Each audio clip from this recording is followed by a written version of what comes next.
अस्सलामुअलैकुम and good morning Pakistan. उम्मीद करती हूँ आप सब खैर वाफियत से होंगे। आप देख रहे हैं प्रोग्राम रूही है 10 अपनी होस्ट अलीज़े के साथ, और उम्मीद है कि आपके दिन का आगाज़ बड़ी मस्बत सोच के साथ हो चुका होगा। कोशिश किया करें सुबह का नाश्ता लाजमी किया करें, स्किप ना करें, क्योंकि नाश्ता आपको पूरा दिन जो भी काम करने होते हैं उसके लिए एनर्जी देता है। नाश्ता बड़ा इम्पॉर्टेंट है, और ये भी कोशिश किया करें कि नाश्ते में हेल्दी चीज़ें खाएं, हेल्दी फूड खाएं।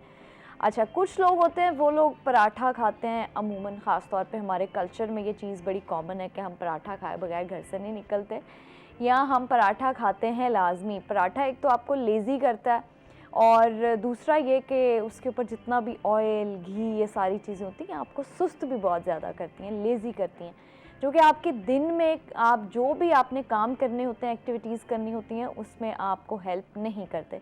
तो कोशिश करें अंडा खाएं, फ्रेश जूसेस पिएं और फ्रूट्स खाएं, ताकि वो चीज़ें, ये वो डाइट है जो आपकी एनर्जी लेवल को ज़्यादा देर तक रखती हैं और आपकी बॉडी में ग्लूकोज़ लेवल को मेंटेन करती हैं। अच्छा जी, आज जो है वो यूथ डे मनाया जा रहा है इंटरनेशनली, और पाकिस्तान में भी यूथ डे मनाने का मकसद जो है वो यही है कि हमारी जो भी कौम है, यानी हमारे पाकिस्तान की भी और तमाम दीगर ममालिक की जो कौमें होती हैं वो उनका मुस्तकबिल होती हैं, उनका सरमाया होती हैं। तो हमारे लिए भी हमारी कौम जो है हमारा मुस्तकबिल है और सरमाया है। बेसिकली यूथ डे को मनाने का मकसद ये है कि आप अपनी कौम के लोगों की, आप अपने कौम के नौजवानों की एफ़र्ट्स को सराहते हैं, उनकी की हुई कोशिशों को, जो अपने माशरे में तरक्की के लिए उन्होंने जितने भी काम किए होते हैं, आप उनकी काविशों को सराहते हैं और इसी के साथ साथ उन्हें मोटिवेशन देते हैं ताकि वो हर फील्ड में स्किलफुली आगे बढ़ सकें। हम आज के प्रोग्राम में यूथ डे को सेलिब्रेट भी करेंगे और इसके ऊपर बड़ी बात भी करेंगे, और हमारे साथ जो आज के मेहमान हैं वो भी इससे बहुत ज़्यादा रिलेट कर पाएंगे। इनका तारुफ़ करवाती चलूँ, हमारे साथ आज मौजूद हैं ज़ैन बलोच साहब, जो कि यूथ लीडर हैं, सोशल वर्कर हैं, सोशल एक्टिविस्ट हैं। अस्सलाम वालेकुम। वालेकुम अस्सलाम। कैसे हैं आप? अल्लाह का शुक्र, आप खैरियत और से? हमारे साथ मौजूद हैं गोहर रहमान, जो कि रिपोर्टर रूही टीवी हैं। अस्सलाम वालेकुम। वालेकुम अस्सलाम। गोहर कैसे हैं मैं आप? ठीक ठाक। अच्छा जी, आज यूथ डे मनाया जा रहा है ज़ैन साहब, तो आप चूँकि यूथ लीडर भी हैं तो बताइएगा कि आपको कैसा फ़ील हो रहा है।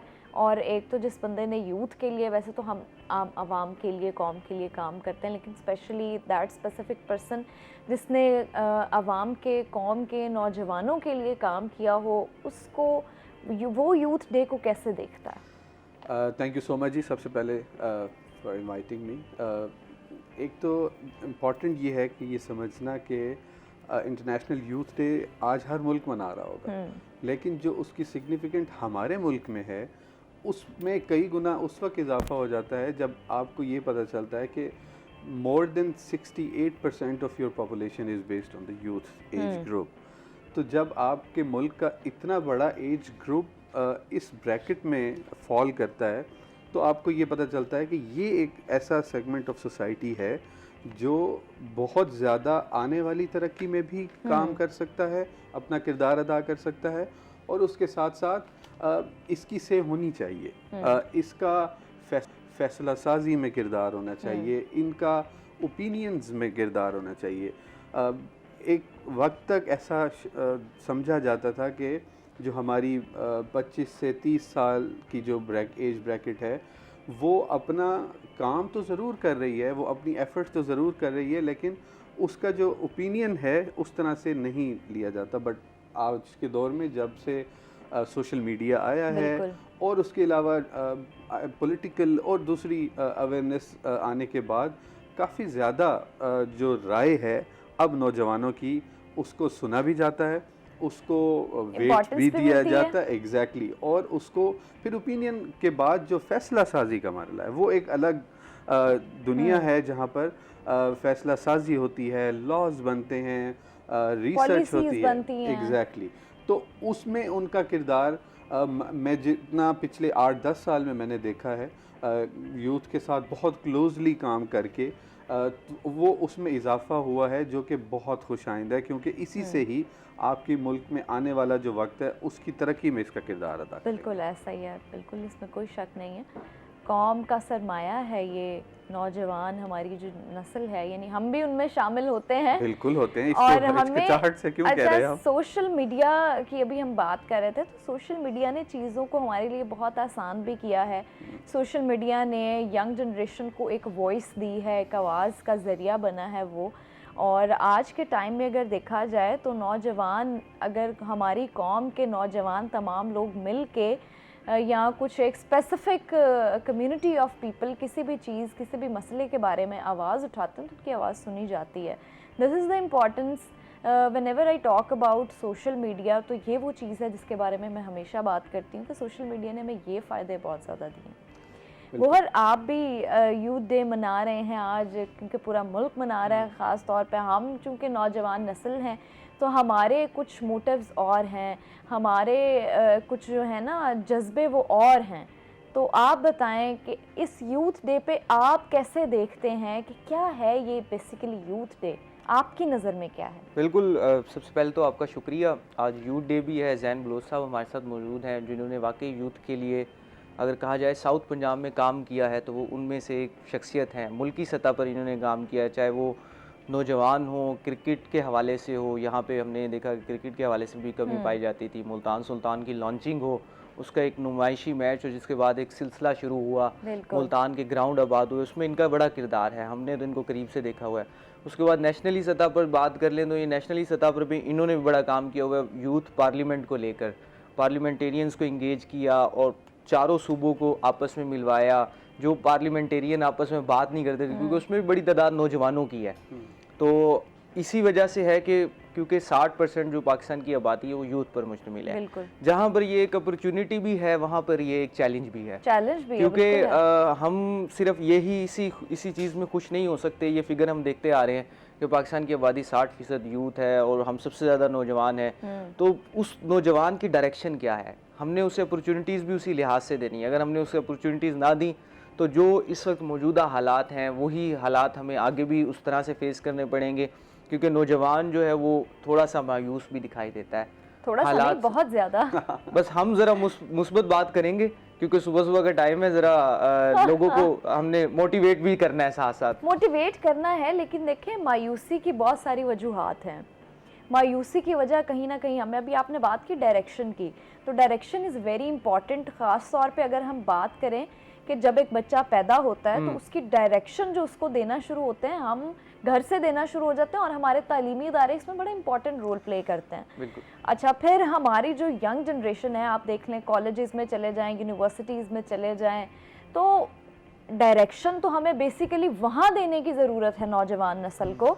आप जैन साहब, आपको लगता है कि इज़ दैट ओके कि हम डायरेक्शन की जब बात करें तो हम सिर्फ नौजवानों को उनके ऊपर ही छोड़ दें और हम अपनी तरफ से एफर्ट डालना एज अ सोसाइटी या एज अ सोशल वर्कर छोड़ दें, और हमारी यूनिवर्सिटीज़, कॉलेजेस, स्कूल्स जिस पेस पे काम कर रहे हैं, क्या वो आपको लगता है कि ये डायरेक्शन दे रहे हैं हमारी नौजवान नस्ल को?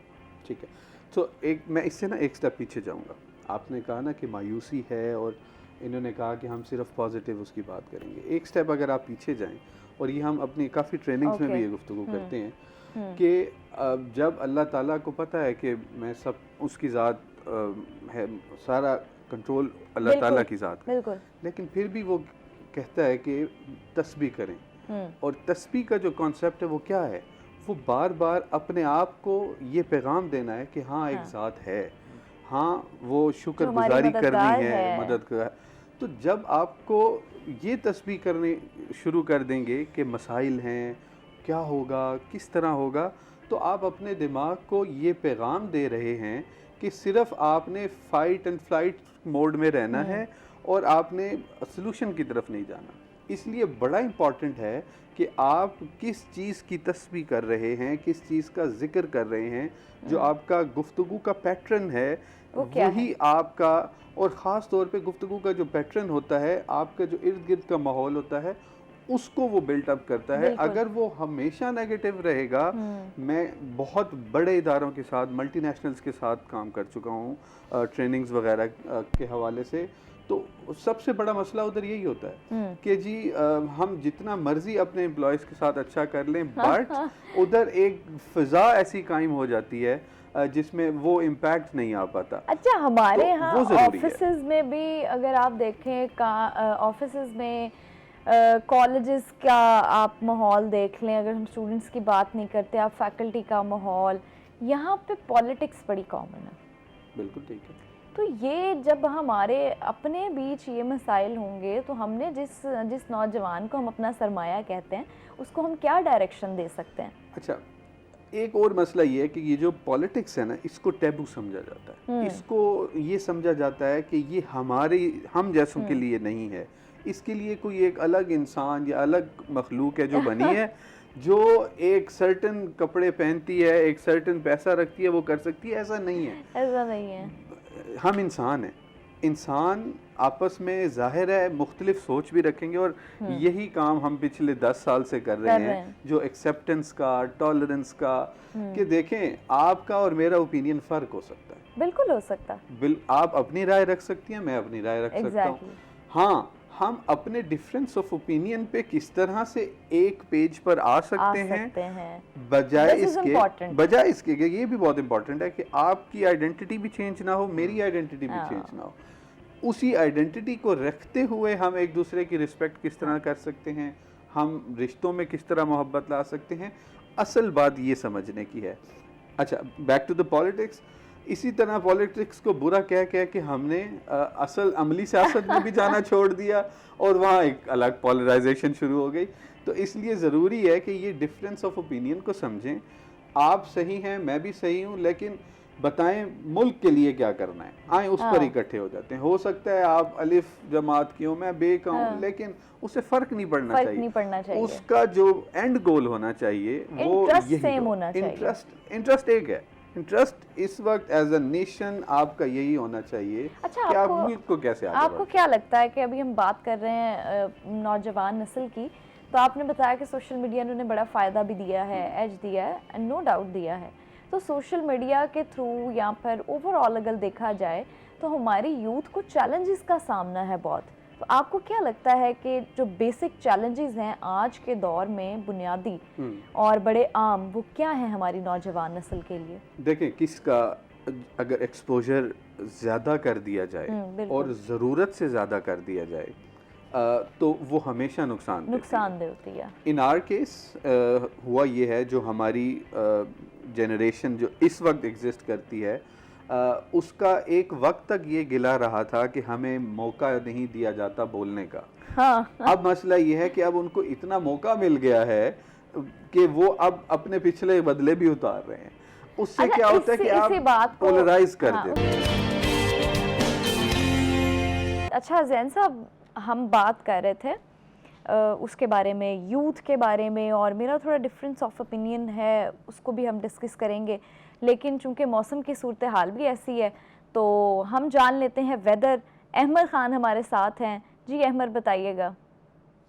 जी बिल्कुल, मुल्तान में मौसम की सूरत हाल के हवाले से बात करें तो मुल्तान में सूरज और बादलों के दरमियान जो है वो आज आंख मचोली का सिलसिला जो है वो भी जारी रहेगा। इसी हवाले से तो गुज़श्ता 2 रोज़ कबल के हवाले से बात करें तो मुल्तान में शहरियों को जो है वो शदीद गर्मी का जो है वो सामना करना पड़ा है। आज जो है वो मौसम महकमा मौसमियात के मुताबिक अबर आलूद रहने का इम्कान जो है वो ज़ाहिर किया गया। इसी हवाले से अगर हम बात करें मौजूदा दर्जा हरारत के हवाले से तो मुल्तान शहर में मौजूदा दर्जा हरारत भी 31 सेंटीग्रेड जो है वो रिकॉर्ड किया गया है।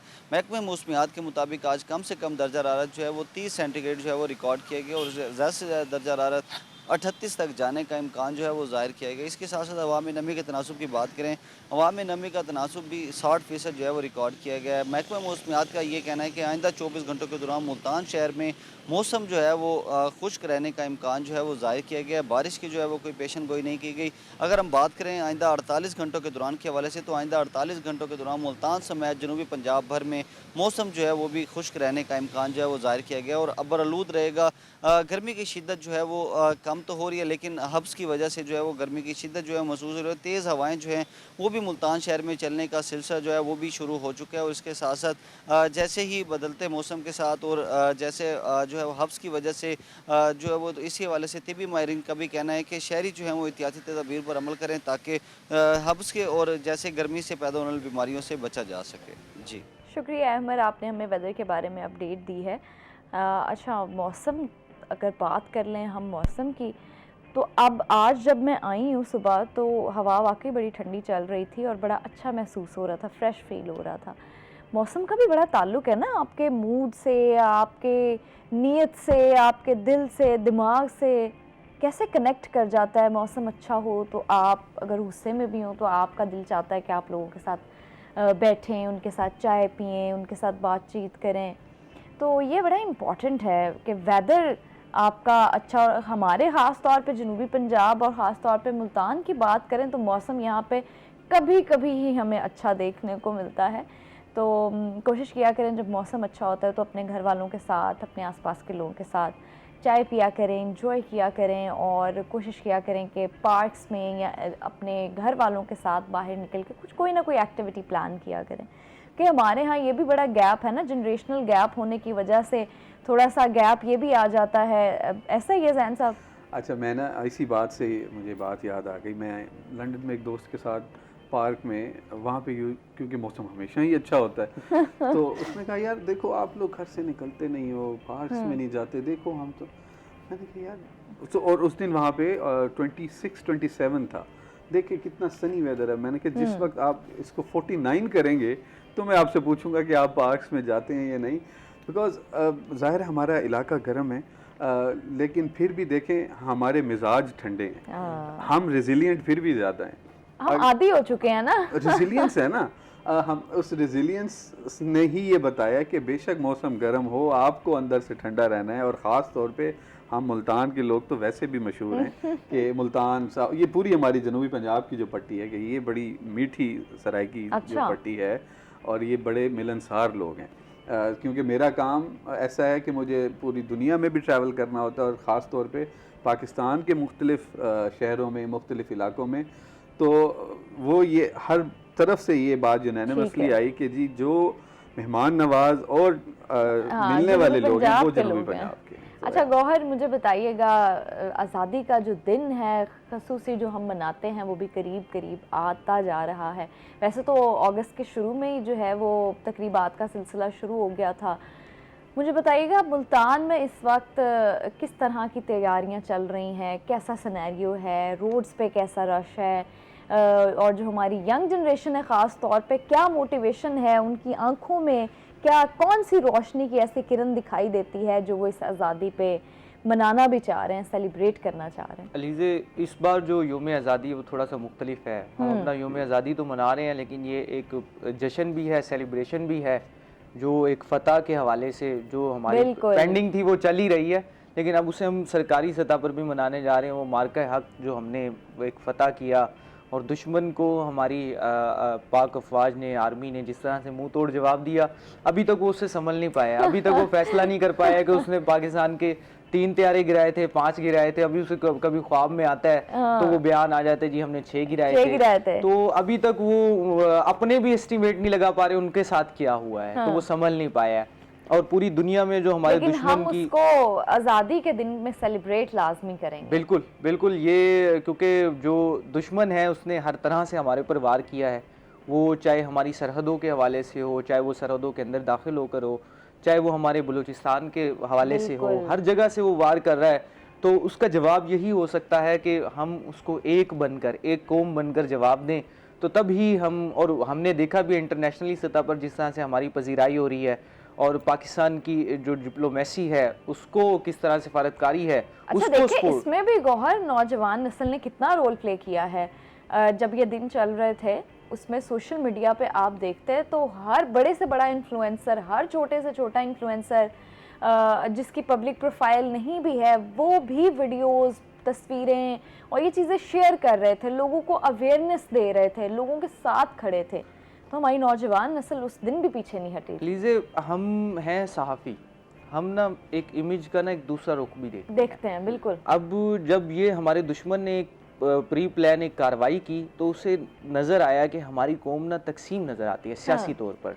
उसने समझा कि जब मैं इस चीज़ को करूँगा तो इसका फ़ायदा मुझे होगा, लेकिन कौम ने जिस तरह से अपने सियासी इख्तलाफात को बुलाकर अपनी अफवाज के साथ खड़े हुए और अफवाज ने अपनी कौम का जिस तरह से दिफा किया, और जिस तरह से तमाम सियासी जमातें, उनका आपस में इख्तलाफ ज़रूर हो सकता है सियासी लिहाज से, जिस तरह से जैन बलोच साहब कह रहे हैं हमने उसको बड़ी एक ज़िद बना लेते हैं यार कि ये सियासी इख्तलाफ करता है, तो ये होना चाहिए, ये बस हमें दूसरे की राय के बड़ी समझदारी का मुजाहरा किया और उन्होंने अपने, वही बात है कि ओपिनियंस को साइड पर रख के, इंटरेस्ट सेम था तो सब एक पेज पर आ गए और उसी वजह से हम बड़े कामयाब हुए। अब मैं मुल्तान की तरफ आ जाता हूँ, साउथ पंजाब में भी जश्न आज़ादी के हवाले से भरपूर अंदाज में तैयारियाँ चल रही है।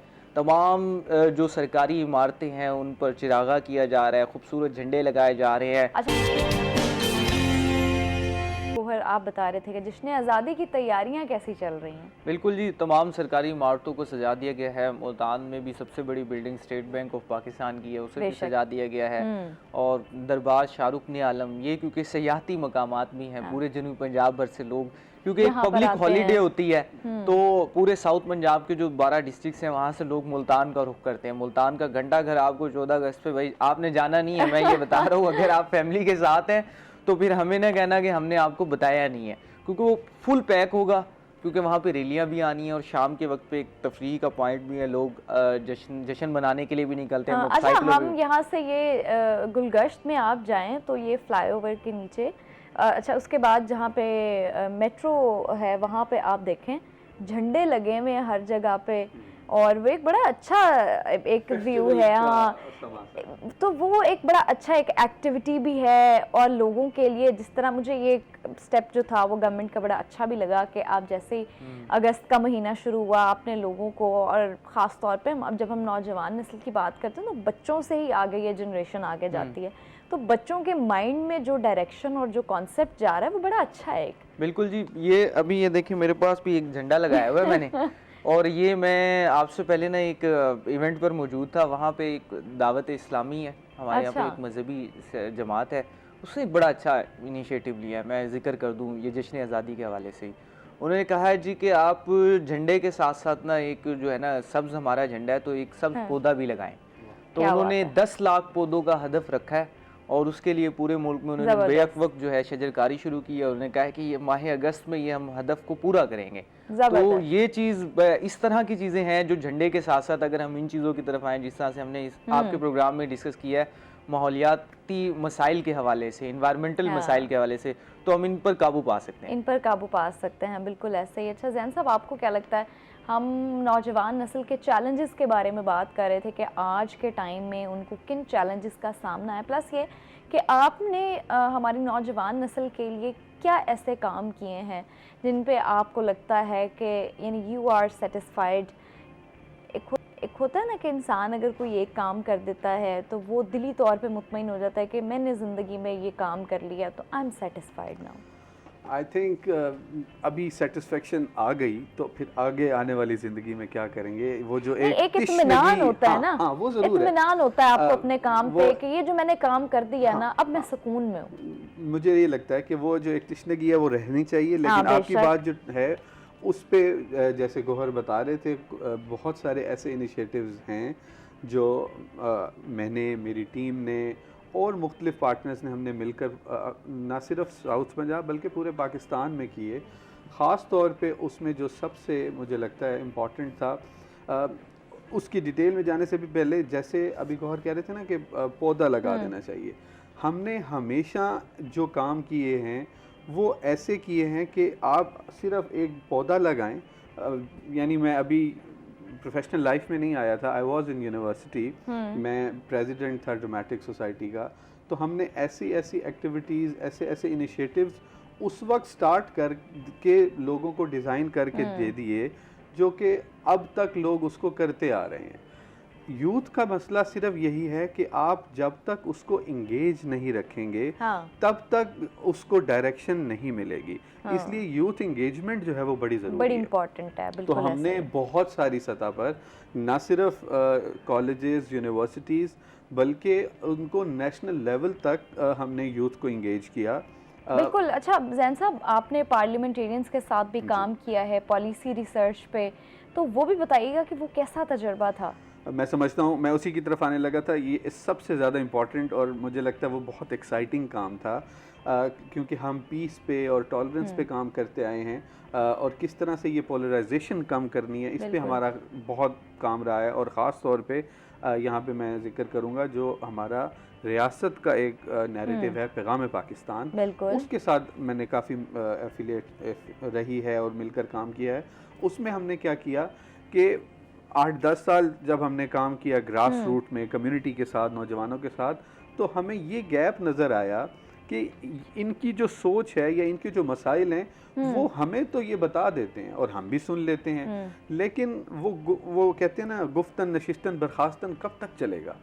क्यों ना इनके मसाइल को, इनकी सजेशंस को कनेक्ट किया जाए वाकई उस ऐवान में जहाँ पर मसाइल को हल करने की ताकत मौजूद है। तो हमने मैंने अपने इदारे के साथ और बहुत से इंटरनेशनल पार्टनर्स के साथ मिलकर सिग्निफाई के प्लेटफॉर्म से हमने फिर नेशनल असम्बली में एक यूथ फोरम है, जितने भी MNAs जो यंग इलेक्ट होकर आते हैं उनका एक फोरम है, वहाँ पर एग्जिस्ट करता था, यंग पार्लियामेंटेरियंस फोरम के नाम से।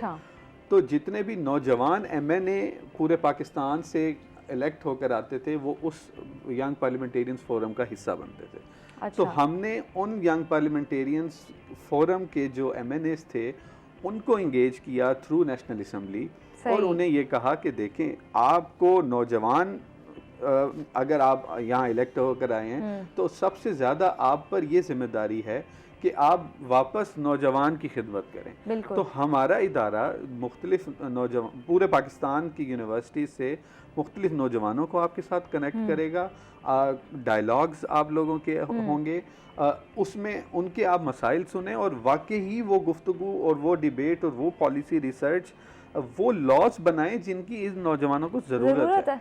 तो वो जब हमने उस ब्रिज को गैप जो गैप था उसको फिल किया, तो ये सामने आया कि बहुत सारी ऐसी चीज़ें, बेशक आपको ये नुमाइंदगान सियासी जो लोग हैं आवाम से कनेक्ट नज़र आते होंगे, लेकिन जो इंटेलेक्चुअल नौजवान जो यूनिवर्सिटी में बैठा है शायद वो उस तरह उठकर इनके पास नहीं जा पा रहा होता।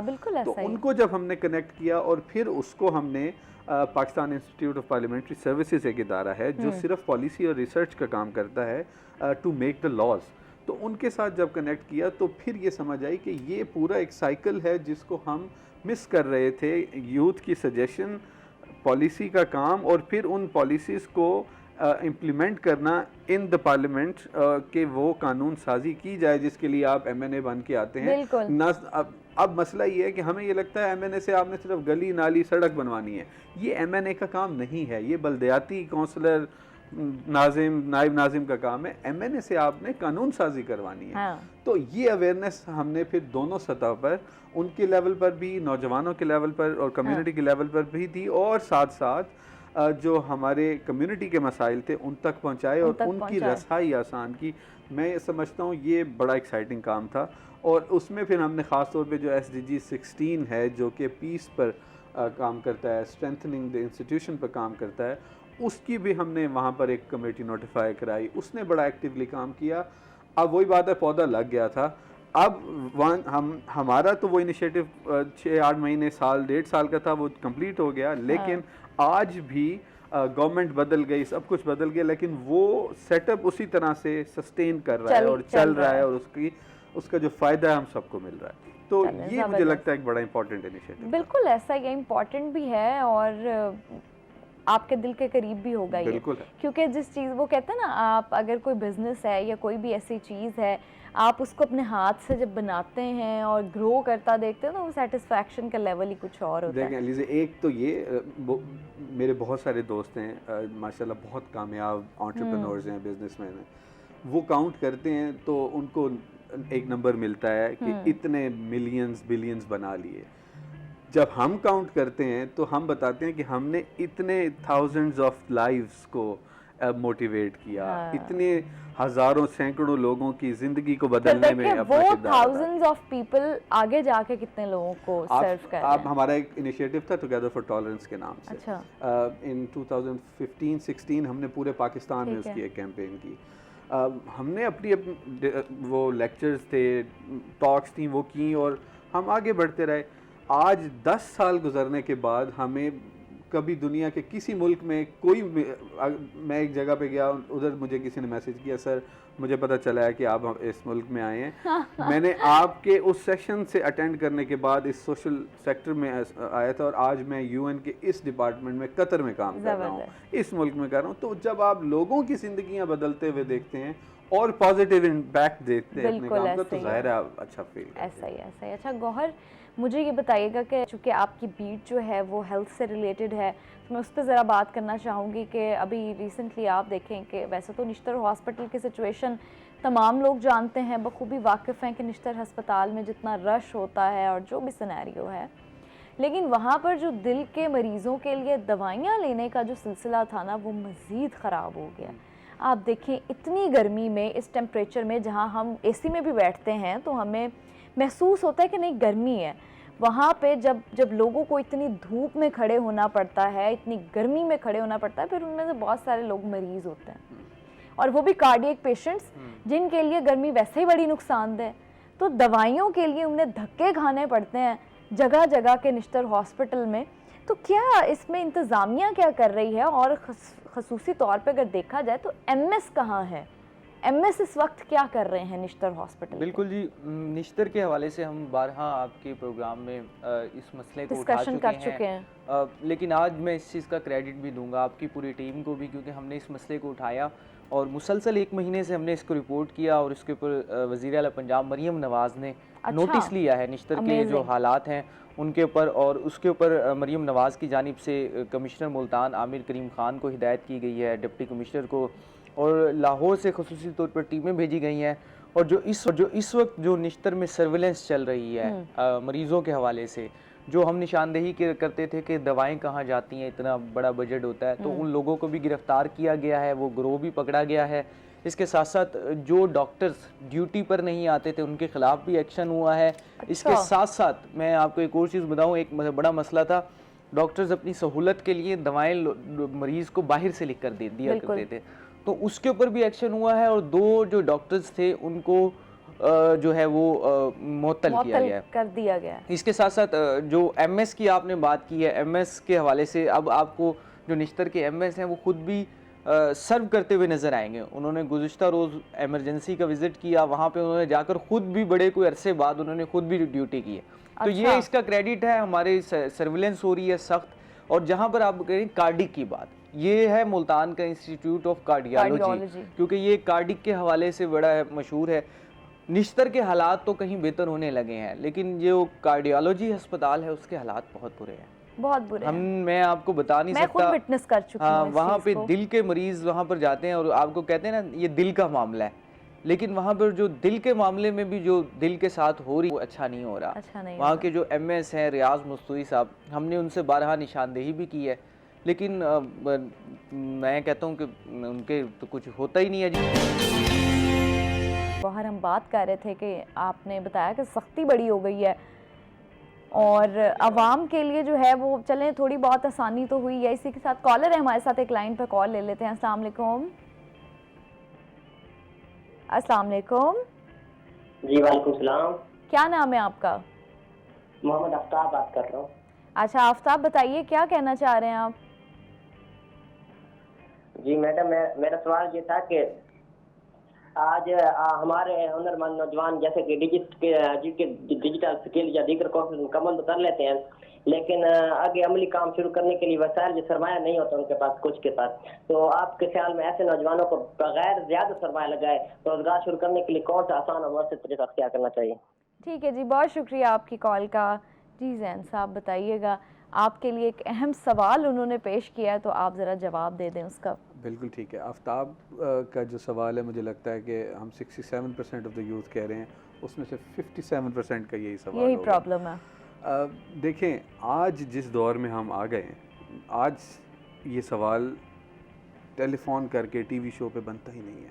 जिस वक्त आपके पास AI का ज़माना, यानी आप कोई सवाल पूछें तो आपको वो उसका जवाब, उसका तरीका और वो कौन से ऐसे टूल्स हो सकते हैं वो सब बता सकते हैं। हमारा सिर्फ़ और सिर्फ मसला ये है और ये चैलेंज है, मसला भी नहीं है, ये हमारा एक मेंटल बैरियर है हमारे आने वाली जो यूथ है उसको ये लगता है कि सब कुछ सजा कर दिया जाएगा। ऐसा कभी भी नहीं होगा। हार्ड वर्क करना पड़ता है। मुमकिन ही नहीं है कि आप कहें कि मैं देखें, सरमाया जो इन्वेस्टर है वो इन्वेस्ट तब करेगा जब आप खुद कॉन्फिडेंट होंगे, आपको सिर्फ ये पता होगा कि मैंने 1 करोड़ रुपए का काम करना है, तो उसमें से मैं किस तरह से इसका ROI जनरेट करके उसको पिच करूंगा। जब तक मैं इस कॉन्फिडेंस तक अपने आप को नहीं लेकर आऊंगा, मैं वो सवाल ही करता रहूंगा कि ये पैसे कैसे आएंगे, ये पैसे ऐसे नहीं आएंगे। कॉन्फिडेंस भी और अवेयरनेस भी। एग्जैक्टली। तो उसके लिए आप रिसर्च करें। आप आजकल तो बहुत आसान हो गया, पिछले 6 महीने 1 साल से जब से AI का ज़माना आया है, आपको वो बिजनेसेस के स्ट्रक्चर्स तक बना के दे देते हैं। आप उस तरह से उसको करें, उसकी अच्छा पिच फिर बनाएं। आप AI से देखें, आप मार्केटिंग स्ट्रेटजीज पूछें, वो आपको स्ट्रेटजीज बताएगा। आप इवन दो अपने कामों का कोई प्लान पूछ लें, वो आपको महीने महीने का प्लान निकाल के दे देगा, आप कर सकते हैं। Exactly. गौहर, आपकी तरफ मैं मूव करती हूँ। हम बात कर रहे थे हेल्थ सेक्टर के बारे में और आपने निश्तर के बारे में काफ़ी डिटेल्स बताई हैं कि अभी जो मौजूदा सूरत हाल है वहाँ पे वो काफ़ी हद तक बेहतर हो चुकी है, which is a very positive sign कि हमारी गवर्नमेंट एक्टिवली पार्टिसिपेट कर रही है और हमारा हेल्थ सेक्टर बेहतर होना भी चाहिए, क्योंकि हमारी बुनियादी चीज़ें हैं हेल्थ और एजुकेशन। जब तक इनमें बेहतरी नहीं आएगी तब तक हम शायद किसी भी और चीज़ में परफॉर्म अच्छा नहीं कर सकेंगे। अच्छा, जहाँ हम बात करते हैं निश्तर हॉस्पिटल की और यहाँ पे मौजूद जितने भी डॉक्टर्स हैं उन लोगों की, वहाँ पे आप देखें हमारे मुल्तान में और जनूबी पंजाब में अतायत जो है ना वो बड़ी आम होती जा रही है। आप देखें, आपको जगह जगह कोनों कोनों में ना आपको डॉक्टर्स ऐसे छोटी छोटी दुकानों पे बैठे मिलेंगे जिन्होंने सो कॉल्ड डॉक्टर्स का नाम अपने साथ अटैच कर लिया है और वो नाम डॉक्टर्स के नाम पे जो है वो खुद साख्ता अपने से यानी कुछ भी प्रिस्क्राइब करके लोगों को अद्वियात दे रहे हैं। तो मुझे बताइएगा इसके बारे में, इस हवाले से गवर्नमेंट क्या कर रही है? अच्छा अलीज़े, मुझे याद है मैट्रिक में या इंटर में हुआ करते थे, वो एक मजमून भी हुआ करता था, उर्दू में था, नीम हकीम खतरा जहान। वो अब मुझे समझ आने लगा है कि वो क्या था, क्योंकि मैं खुद हेल्थ को रिपोर्ट कर रहा हूँ कि ये कितना बड़ा खतरा है। और ये एक वाक़या भी है एक रिसेंटली जिसे हमने रिपोर्ट भी किया और बड़ा ही अफसोसनाक वाक़या है। मुल्तान के इलाके शाहरुख ने आलम का, जिसे हमने रोही टेलीविज़न पे रिपोर्ट किया, जिसके बाद सेक्रेटरी हेल्थ की जानिब से नोटिस लिया गया इस खबर का। खबर ये है कि एक खातून थी जिसकी के हवाले से एक निजी अस्पताल थी, वहाँ पर वो ज़ेरे इलाज थी। अभी उनकी रिसेंटली 1 साल ही हुआ था, शादी हुई थी, नौजवान खातून थी, 26-27 साल उनकी उम्र थी।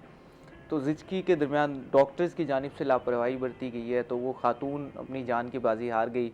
लवाइकीन उनके वहीं पे मौजूद थे, मैंने वीडियो देखी है, शायद सोशल मीडिया पे बड़ी वायरल हो रही है। बिल्कुल, लवाइकीन उनके वहीं पे मौजूद थे। उन्होंने अस्पताल वालों से पूछा तो उन्होंने कहा जी हमसे बड़ी गलती हो गई है, हम माजरत चाहते हैं। फिर अस्पताल वाले में लवाइकीन पहुंचे हैं तो अस्पताल का अमला भी वहां से चला गया, फिर रोही की टीम वहां पर पहुंची, 5 घंटे देखें कि अमला चला गया, वहां से अमला भी चला गया है, डॉक्टर्स भी चले गए हैं। गलती हो गई है, जो होना था वो हो चुका है, लेकिन अब आप लवाहकीन का साथ तो देना। बिल्कुल बिल्कुल, उनसे बात तो करें।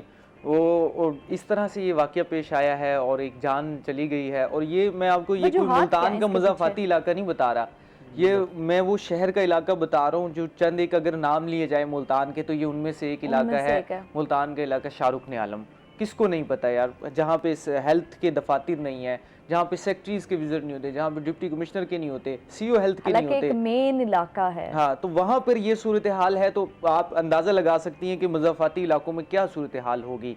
तो जहाँ पर हेल्थ अथॉरिटीज़ की जानिब से क्रैकडाउन भी जारी है, वहाँ पर ये लोगों को भी एक देखना होगा कि वो अपनी जान के लिए थोड़े से उसके फ़ायदे के लिए या थोड़ा सा ट्रैवलिंग करने के लिए, जहाँ पर हम निश्तर पे तनकीद भी बड़ी करते हैं ना, तो वहाँ पर ये एक सहूलत का बड़ा मरकज़ भी है। पूरे जनूबी पंजाब में बलूचिस्तान से लोग आते हैं।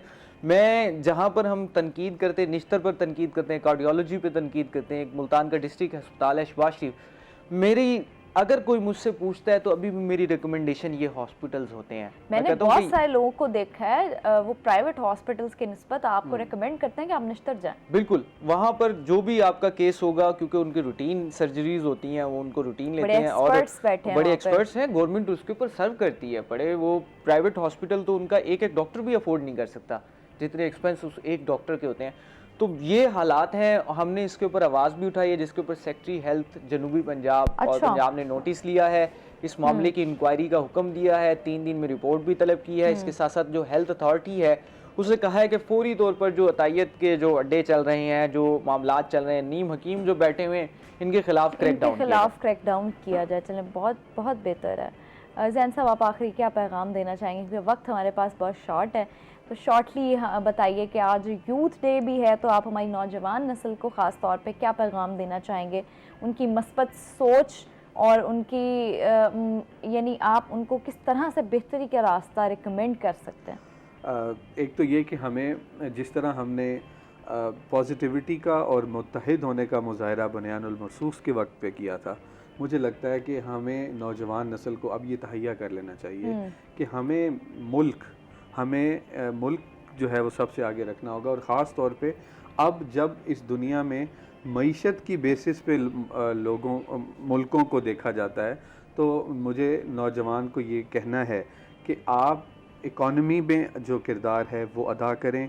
मईशत पे मैं समझता हूँ कि लोग मिसाक जमहूरियत की जो बात करते हैं, हमें अब इस मुल्क को एक मिसाक मईशत करना चाहिए। उसमें मैं यकीनन हमारी अफवाज पाकिस्तान का और अपनी रियासत का भी किरदार जो इस वक्त है, उनको कहूँगा कि मुल्क को आगे ले जाने में जिस तरह उनकी मदद है, इसी तरह यूथ को इंगेज करने में भी रोल उसको अदा करना चाहिए। और हमें मिसाक मईशत करना चाहिए ताकि कोई भी इकॉनमी से रिलेटेड चीज़ हो तो उस पर हम इसी तरह मुत्तहिद हों जिस तरह हम इस जंग की हालत में हुए थे। ठीक है जैन साहब, बहुत शुक्रिया आपने हमें ज्वाइन किया। गौहर, आपका बहुत शुक्रिया, आपने हमें ज्वाइन कर बड़े अहम टॉपिक्स के ऊपर हमने डिस्कशन की।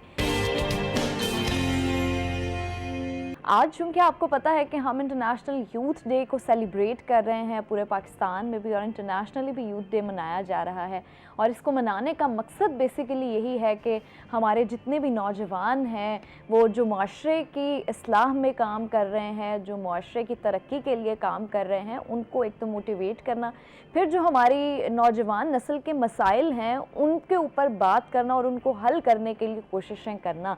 अच्छा, इसी हवाले से हमारे साथ जो आज मेहमान मौजूद हैं जिनसे हम बड़ा अहम मौजू डिस्कस करने वाले हैं। देखें, दौर जो है वो जिस तरह आगे बढ़ता जा रहा है, पहले मसाइल कुछ और थे नौजवान नस्ल के, लेकिन अब मसाइल भी उसी तरह शिफ्ट होते जा रहे हैं। जब सोशल मीडिया की हम बात करते हैं, आर्टिफिशियल इंटेलिजेंस की बात करते हैं, उसी के साथ साथ जहाँ वो बहुत सारे फ़ायदे लेके आता है, वहाँ वो अपने साथ बहुत सारे नुकसानात लेके आता है। अगर हम सोशल मीडिया की बात करें तो अगर आपका स्क्रीन टाइम बहुत ज़्यादा हो जाता है, तो स्क्रीन टाइम ज़्यादा होने की वजह से आपको डिप्रेशन, एंजाइटी और ये सारी चीज़ें बहुत कॉमन हो जाती हैं। अगर बच्चे भी हैं, बच्चे ज़हनी दबाव का शिकार होते हैं अगर उनका स्क्रीन टाइम ज़्यादा हो जाता है। तो सोचें, अगर एक बच्चे की मेंटल हेल्थ पे इतना असर पड़ रहा है, तो बड़ों की मेंटल हेल्थ पे कितना, जो कि ऑलरेडी ज़िम्मेदारियों में है, रिस्पॉन्सिबिलिटीज़ में है, जिनके अपने एस्पेक्ट्स ऑफ लाइफ हैं और उनमें वो काम कर रहे हैं, तो उनको कितना ज़्यादा अफेक्ट कर रहा होगा। इसी के साथ साथ जब हम सोशल मीडिया के मेरिट्स और डीमेरिट्स की बात करते हैं, तो सोशल मीडिया जहाँ हमें बहुत सारा फ़ायदा दे रहा है, वहाँ एक और बड़ा नुकसान जो कि हमारी नौजवान नस्ल जिसका शिकार भी हो रही है, और शायद मुझे ऐसा लगता है कि आगाही की कमी की वजह से भी साइबर क्राइम जैसी चीज़ों में मुलव्वस हो रही है। तो आज इन दोनों अहम टॉपिक्स को हम डिस्कस करने वाले हैं अपने मेहमानों के साथ। गेस्ट का तारुफ करवाती चलूँ। आज हमारे साथ मौजूद हैं अरसलान खान साहब, जो कि साइबर क्राइम लॉ एक्सपर्ट हैं। अस्सलाम वालेकुम। वालेकुम अस्सलाम। कैसे हैं आप? अल्हम्दुलिल्लाह। ये साउथ पंजाब का एक बड़ा नाम है जो कि साइबर क्राइम लॉ एक्सपर्ट हैं, जो बड़ी एफ़र्ट्स कर रहे हैं, और मैं समझती हूँ कि आज के टाइम में हमारे यहाँ दौर में जितनी चीज़ें बढ़ती जा रही हैं, इंक्रीजिंग रेट आप देख लें साइबर क्राइम का, तो ऐसे लोगों का होना बड़ा अहम है और यूथ के लिए बड़ा काम कर रहे हैं। So welcome to the show. Thank you very much. और इसी के साथ साथ अनुशे कामरान मौजूद हैं जो कि साइकोलॉजिस्ट हैं। अस्सलाम वालेकुम। वालेकुम अस्सलाम। अनुशे, कैसी हैं मैं आप? ठीक हूँ, अल्लाह का शुक्र है। आप हमेशा इतने स्माइली फेस के साथ ही रहती हैं। जी बिल्कुल। अच्छा, बड़ी अच्छी बात है। अच्छा, साइकोलॉजिस्ट का ऐसा होना बड़ा इम्पॉर्टेंट है। बिल्कुल ऐसा ही है। आई बिलीव वैसे तो हर इंसान का होना बड़ा अहम है, लेकिन साइकोलॉजिस्ट अगर आपका ऐसा हो ना, हंसता मुस्कुराता खुश अखलाक, तो आपका दिल करता है कि आप साइकोलॉजिस्ट के पास बैठे रहें। बिल्कुल ऐसा ही है। अच्छा सर, मुझे बताइएगा, हम आज यूथ डे सेलिब्रेट कर रहे हैं, इंटरनेशनल यूथ डे भी है। मैं ऑलरेडी डिस्कस किया कि हमारी यूथ के लिए जहाँ हम उनको पॉजिटिवली अप्रिशिएट करते हैं कि उन्होंने बड़ा अहम काम किया है हमारी सोसाइटी को बिल्ड करने में, अपना ओपिनियन देने में, कैरेक्टर शेप करने में, वहाँ कहीं ना कहीं हमारा एक नंबर ऑफ पीपल जो है वो साइबर क्राइम में इन्वॉल्व नज़र आता है हमें। तो बेसिकली हमें बताइएगा कि साइबर क्राइम है क्या, उसके ऊपर फिर हम मज़ीद डिस्कशंस करते हैं। देखें, वेरी शॉर्टली, कोई भी क्राइम कोई फ़र्द वाहिद कमिट करता है with the support of internet and technology, मतलब इंफॉर्मेशन सिस्टम को इस्तेमाल करते हुए, इंटरनेट टेक्नोलॉजी को इस्तेमाल करते हुए, सोशल मीडिया एप्लीकेशंस को इस्तेमाल करते हुए कोई क्राइम अगर कमिट होता है, किया जाता है, तो वो साइबर क्राइम की डोमेन में आता है। ओके। इसकी दो मेन जो है मतलब काइंड्स हैं। वो number one thing is harassment and another thing is financial scams या फाइनेंशियल क्राइम्स, मतलब कोई पैसे वगैरह लूट लेना, निकाल लेना, या मतलब कोई पॉन्जी स्कीम्स में इन्वेस्टमेंट करा लेना, या कोई भी ऑनलाइन शॉपिंग की मद में आपसे मतलब पैसे। इसमें जो साइबर क्राइम है उसमें the main and the most important factor is internet and technology and information system. आपका सोशल मीडिया एप्लीकेशंस को इस्तेमाल करते हुए, like Facebook, WhatsApp, Instagram, Twitter, any other social media application, TikTok, अगर कोई इस तरह के मीडियम को इस्तेमाल करते हुए कोई मतलब क्राइम का शिकार होता है या कोई क्राइम करता है, तो वो साइबर क्राइम के ज़िम्मे में आता है। ठीक है, तो नौजवानों की हम बात कर रहे हैं ख़ुसूसी आज, तो मुझे बताइएगा नौजवानों में बढ़ती हुई जो एक क्राइम रेशो है साइबर क्राइम की, वो उसकी वजूहात क्या हैं? आपको क्या लगता है कि क्या बेसिक रीज़न्स हैं? अगर इनको हमारे मुआशरे से निगलेक्ट कर दिया जाए, इनको ख़त्म कर दिया जाए, तो शायद साइबर क्राइम की रेशो में जो है वो डिक्रीज़ हमें और डिक्लाइन देखने में मिलेगा। देखिए, अभी आपने स्टार्ट में बात की, मैं समझता हूँ अवेयरनेस देना is the need of the time. ठीक है, आई पे ट्रिब्यूट टू मीडिया बहुत बेहतर जो है वो किरदार जो है वो अदा कर रहा है to aware the general public at large regarding these sort of matters. Fine, social media का बेदरेग इस्तेमाल है, कोई चेक एंड बैलेंस मौजूद नहीं है। Admittedly this is the need of the time as well, कुछ लर्न करने के लिए, कुछ सीखने के लिए, कुछ पढ़ने के लिए, या मॉडर्न टेक्नोलॉजी के इस्तेमालात के लिए no doubt social media applications का इस्तेमाल किया जाता है, मोबाइल फ़ोन्स, गैजेट्स वगैरह का इस्तेमाल किया जाता है, बट इसका जो अब्यूज़ है, ठीक है, या आप कहीं ना कहीं इन चीज़ों के ज़रिए अवेलेबल हो जाते हैं, रॉन्ग डूअर आपको टारगेट करता है। ठीक है, मतलब अगर आप बैठे हैं घर के अंदर, आप महफूज नहीं हैं, उसकी वजह है कि अगर आप यूज़ कर रहे हैं सोशल मीडिया एप्लीकेशंस, तो कहीं ना कहीं शायद कोई रॉन्ग डूअर आपको हिट कर सकता है, आप फाइनेंशियल स्कैम का शिकार हो सकते हैं, आप जो है हरेसमेंट का शिकार हो सकते हैं। For the sake of argument, if I talk about a girl, simple, fine, और वो बच्ची घर बैठी हुई है, ठीक है, उससे सोशल मीडिया एप्लीकेशंस को, टिकटॉक को, या मतलब लाइक कोई भी एप्लीकेशंस को यूज किया है, फाइन, उधर उसने अपनी को पिक्चर्स अपलोड की हैं, तो मैं ये समझता हूँ कि चाहे वो बच्ची घर बैठी है और वो बाहर भी नहीं निकली, तो वो भी हरासमेंट का शिकार हो सकती है। बिल्कुल ऐसा ही है। तो इसमें main and the most important thing जो मैं समझता हूँ कि मीडिया बहुत अच्छा काम कर रहा है, and I do appreciate media कि आप अवेयर कर रहे हैं, अभी बच्चियों को अवेयरनेस इस तरह से कि वो अपनी पिक्चर्स वीडियोस को अपलोड ना करें पब्लिकली, ठीक है, उसको क्योंकि वो पिक्चर्स और वो वीडियोस ज़रूरी नहीं है कि आपकी ऑब्जेक्शनेबल हो या ऑब्सीन हो। फाइन, आजकल एआई का दौर है, आपका फेस उठा के आपको जनाब जी सुपर इम्पोज कर दिया जाता है, तो इस तरह के कितने जो केसेस हैं वो देखने में आए डिफेमेशन के और हरासमेंट के। कॉल ले लेते हैं, हम कॉलर लाइन पे हैं। अस्सलाम वालेकुम सर, ये टीवी की आवाज़ बंद करिएगा, उसके बाद बात करें। मैंने कहा कि अपना क्या हैकर हैक कर सकता है क्या आपके सोशल मीडिया अकाउंट्स? जी। ठीक है जी, बहुत शुक्रिया आपकी कॉल का। बिल्कुल, देखिए जी, अगर आप सोशल मीडिया एप्लीकेशन इस्तेमाल कर रहे हैं, आजकल के लोग मैंने देखा पढ़े लिखे भी हैं, तो उनसे पूछा गया अगर कि आपका ये फेसबुक अकाउंट किसने बनाया, आपका ये जीमेल अकाउंट किसने बनाया, वो कहता है ये दुकानदार ने बना दिया था। लाइक वो मुझे बना दिया था, मेरे बच्चे ने बना दिया था। अभी भी देखें Fine. कि ऐसे लोग मौजूद हैं। अभी देखें, अभी अब मैं आई बेट यू कि 90% लोगों को अपने जीमेल का पासवर्ड याद नहीं है। मुझे भी याद नहीं है, ठीक to हो be very गया। honest। आप अपने पासवर्ड्स को सिक्योर नहीं करते, वो इतने इजी होते हैं। या आप अपना मोबाइल फ़ोन है, उसके अंदर आपकी पर्सनल पिक्चर्स मौजूद हैं, वीडियोस मौजूद हैं, आप वो मोबाइल फ़ोन सही कराने के लिए भेजते हैं, ठीक है, तो वहाँ से अक्सर जो है वो जो शॉपकीपर्स हैं उन्होंने ठीक करने के बहाने आपका डाटा निकाल बाद में आपको ब्लैकमेल किया, डिफेम किया और ये डिमांड्स की कि आपके तो फलां फर्द वाहिद के साथ इस तरह के रिलेशंस हैं, उन रिलेशंस को मेरे साथ भी कंटिन्यू करें, अदरवाइज इस तरह के कितने जिनसी दरिंदों को साइबर क्राइम विंग के जो ब्रेव ऑफिसर्स हैं ना सिर्फ उन्होंने स्नब किया, उनको हमारी ऑनरेबल जुडिशरी ने फिर सीधा भी किया। ठीक है। अच्छा सर, मुझे ये बताइएगा कि हम अभी बात कर रहे थे कि आपने बताया कि 90% ऑफ पीपल जो है उन्हें पता ही नहीं उनके जीमेल के पासवर्ड्स क्या हैं। आपको ये तो एक तरीका हो गया ना कि हम एक बड़ा आसान तरीका है कि एक फ़र्द गया और उसने अपना मोबाइल ठीक करवाना था, फॉर सम रीज़न्स उसने मोबाइल दिया और ये एक मामला हो गया। लेकिन आज के टाइम में तो हैकिंग इतनी आसान बना दी गई है, मैंने देखा है कि बहुत सारे लोग हैकिंग के कोर्सेज करवा रहे हैं बैठे, तो हैकिंग इतनी आसान है। अच्छा, मुझे एक तो ये सवाल भी है मेरा कि कौन कौन से ऐसे सोशल मीडिया प्लेटफॉर्म्स हैं जो हैक हो सकते हैं, जो हमें लगता था या लगता है कि नहीं हैक हो सकते, और दूसरा ये कि हैकिंग क्या वाकई इतनी आसान है? देखिए, इसमें एक चीज़ बहुत जानने की ज़रूरत है कि आपकी जो कोई भी सोशल मीडिया अकाउंट्स बनाते हैं उसमें आपके पास पासवर्ड्स होते हैं, उसकी आपकी पर्सनल इन्फॉर्मेशन होती है, उसमें वो आपको इंटीमेट करते हैं कि ये इन्फॉर्मेशन आपने किसी को शेयर नहीं करनी। डन। अब अगर वो इन्फॉर्मेशन कहीं से ब्रीच होती है, आप खुद इन्फॉर्मेशन शेयर करते हैं, तो इट मीन्स व्हाट, आप दूसरे बंदे को एक्सेस दे रहे हैं। अभी आजकल जो डेली बेसिस पे काम हो रहे हैं वो ये हो रहे हैं कि आपको कॉल आएगी TCS का बंदा बन के, ठीक है, कि आपका पार्सल रिसीव हुआ है, आपको पार्सल भेजना है, आपको पार्सल आया है, आपको एक कोड आएगा, काइंडली वो बता दें जल्दी से ना।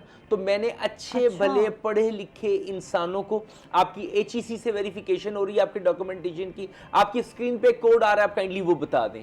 अगर आपने वो कोड शेयर कर दिया तो आपका व्हाट्सएप हैक हो जाएगा। ओके, ठीक है, आपकी स्क्रीन पे सिर्फ कोड आएगा, ठीक है, आपने अगर वो कोड बता दिया तो आपका जो है वो व्हाट्सएप जो है वो हैक हो जाएगा। इस तरह आपका मैसेंजर हैक हो जाता है, आपकी प्राइवेसी, देखिए इसको मेंटेन करना, this is your sole responsibility.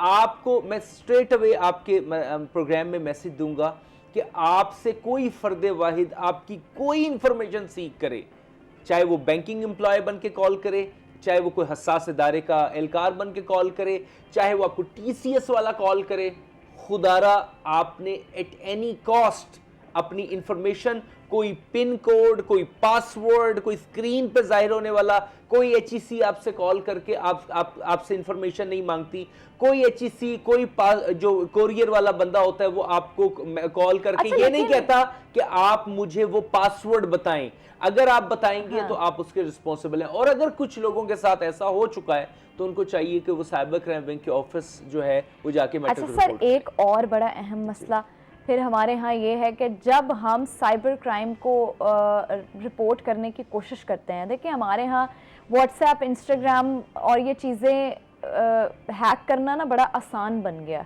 आप देखें हर सोशल मीडिया इन्फ्लुएंसर जो बड़े से बड़ा है, छोटे से छोटा है, डेली बेसिस पे उनके अकाउंट्स हैक हो रहे हैं।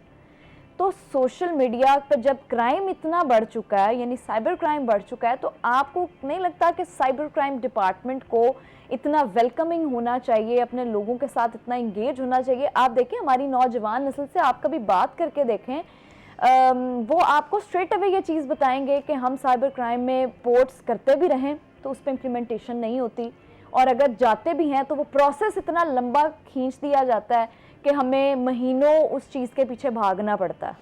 मैडम देखें, डिपार्टमेंट में मैं ये समझता हूँ कि 2016 में ये मतलब इस कानून की पीका 16 prevention of electronic crime act 2016 की ज़रूरत महसूस हुई। गाय बगाए इसमें अमेंडमेंट्स होती रही, डन, इदारा बनाया गया, उस इदारे का नाम साइबर क्राइम रखा गया, उसकी डोमेन दी गई FIA को, ये उसका ज़ेली इदारा था। अभी 2025 में लेटेस्ट अमेंडमेंट हुई, because it was need of the time, cases बहुत बढ़ गए थे, तो उन्होंने अलग एजेंसी बना दी, national cyber crime investigation agency, जिसका काम है कॉम्बैट करना साइबर क्राइम को। तो सर उसी बात को मैं कंटिन्यू करना चाहूँगी कि आप बता रहे थे कि रिसोर्सेज की कमी और ये तमाम चीज़ें। बात ये है कि रिसोर्सेज की कमी एडमिटेडली मौजूद है, इदारा तो बन गया डेफिनेटली, लेकिन स्टाफ भी कम है। अब जो साइबर क्राइम रिपोर्ट होने की जो रेशो है मैडम, वो बहुत ज़्यादा है, ठीक है। हर बंदा साइबर क्रिमिनल्स, देखें, every criminal wants a safe exit, कि मैं क्राइम करूं और पकड़ा ना जाऊं। अब कोई बंदा डिफामेशन का शिकार हो रहा है, कोई बंदा फाइनेंशियल क्राइम का शिकार हो रहा है, कोई बच्ची हरासमेंट का शिकार, मैडम मेल हो रहे हैं हरासमेंट का शिकार, ठीक है, खाली फीमेल नहीं हो रही।